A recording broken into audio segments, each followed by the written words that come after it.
No one expected this. For years, Americans were told the economy was strong, resilient, even booming. Politicians pointed to GDP growth as proof. Pundits cited stock market highs as evidence of prosperity. And official numbers, printed in headlines and echoed across newsrooms, painted a picture of recovery and strength. But behind the curtain of polished statistics lies a much darker truth. The real economy, the one millions of Americans actually live in, tells a very different story. And the deeper you look, the more disturbing the picture becomes. Gross domestic product, or GDP, is often treated like a national report card. If it goes up, the country is thriving. If it slows, there's worry. If it contracts, it's a crisis. But what's rarely explained is how GDP can rise even while the majority of people are struggling. Because GDP doesn't measure inequality. It doesn't account for who benefits. It doesn't reflect quality of life, household debt, or financial precarity. It simply tracks how much is being spent, not whether that spending is sustainable, fair, or real. And that's where the illusion begins.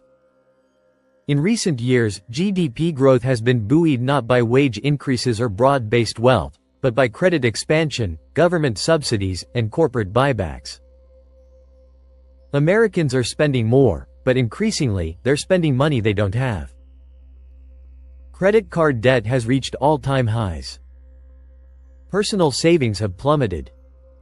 Student loan payments have resumed. And yet, those transactions all count toward GDP, as if they reflect progress rather than pressure. At the same time, inflation quietly distorts the data.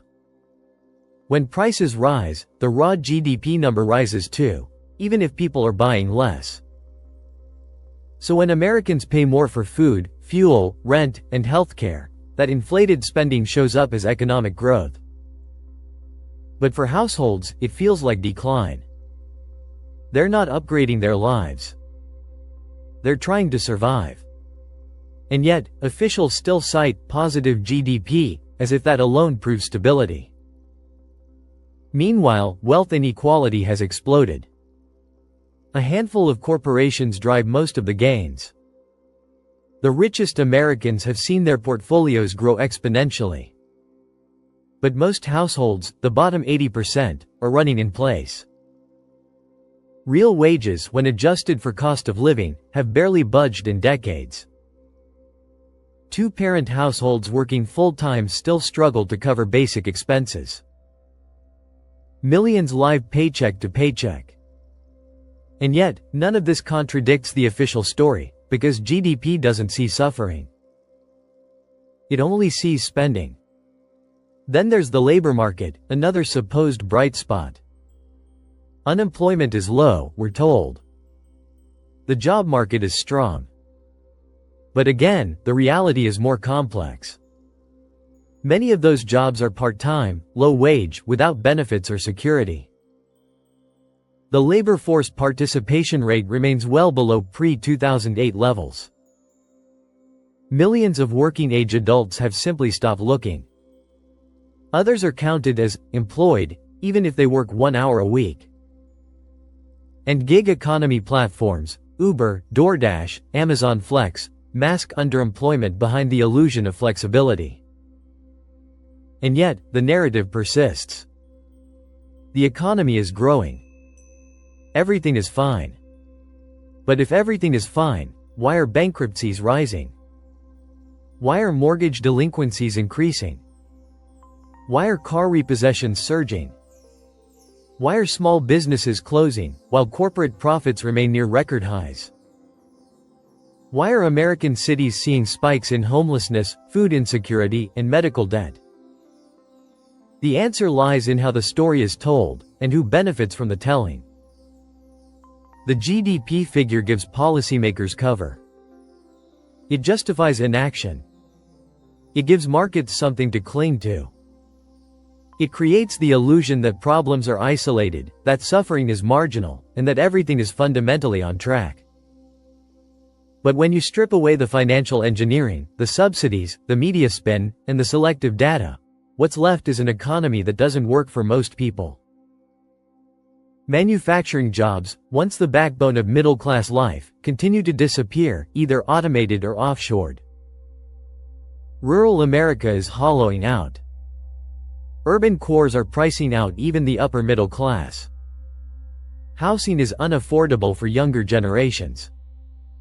Healthcare costs are breaking families. Childcare is out of reach. And yet, GDP is rising. It's not a lie in the traditional sense. The number is real.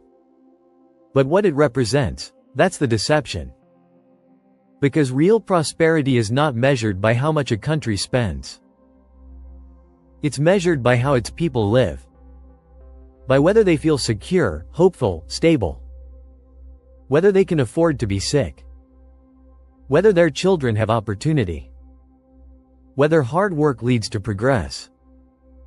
And by those metrics, America is slipping fast. The government knows it. Corporations know it. That's why there's a rush to invest in AI, automation, and foreign markets, not to strengthen the American worker, but to replace them or sidestep them altogether. The system is adapting, but not in the public's favor. And perhaps the most alarming trend of all is that the public is beginning to tune out. They no longer believe what they're told. They hear about growth, but they see decline. They're told the system works, but they feel trapped inside it.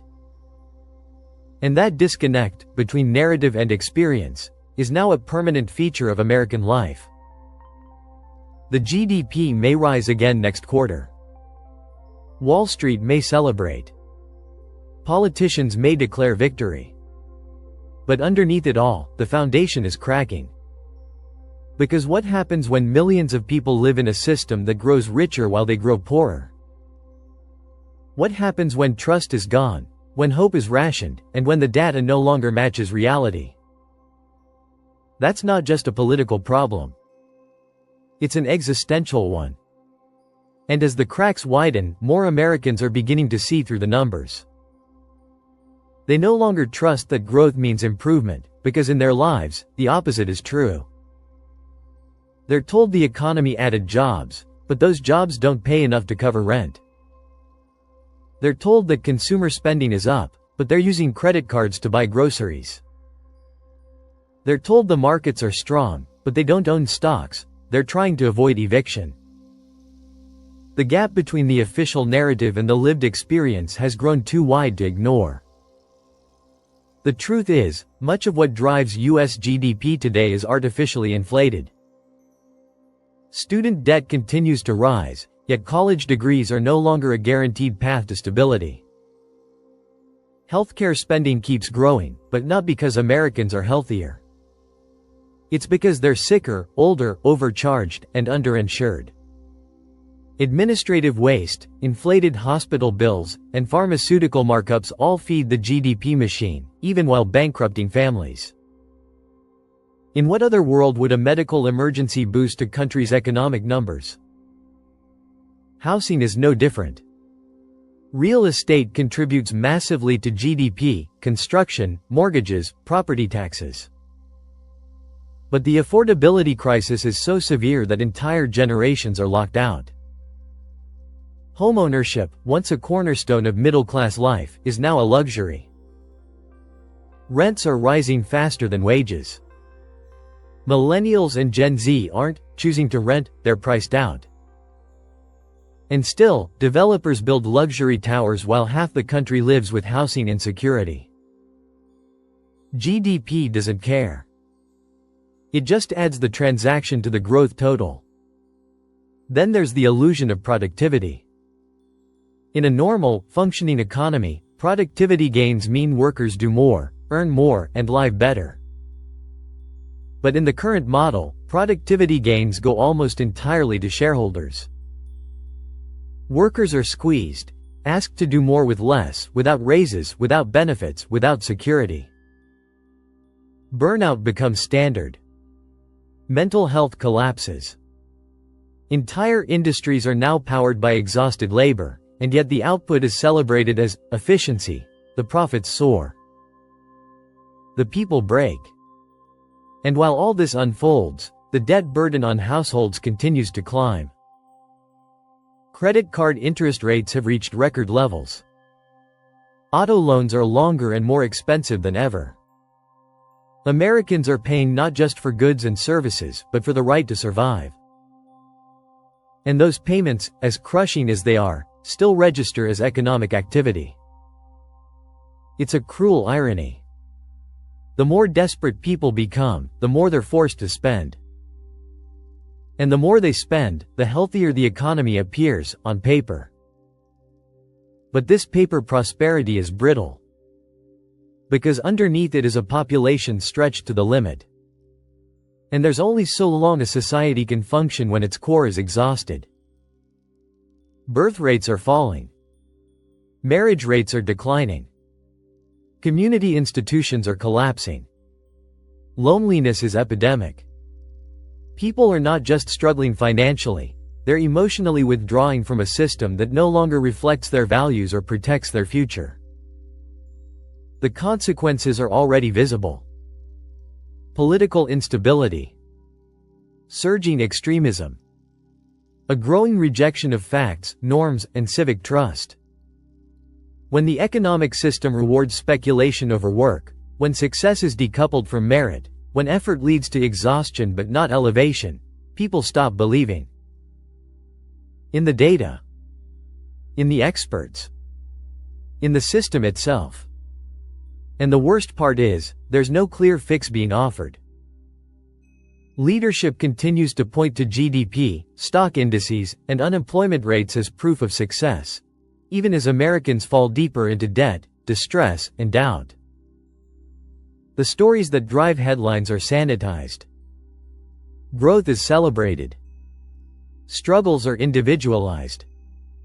The system is never questioned. But systems don't last forever. Especially ones that hollow out the base to inflate the top. What happens when a nation that sells prosperity to the world can no longer provide it at home?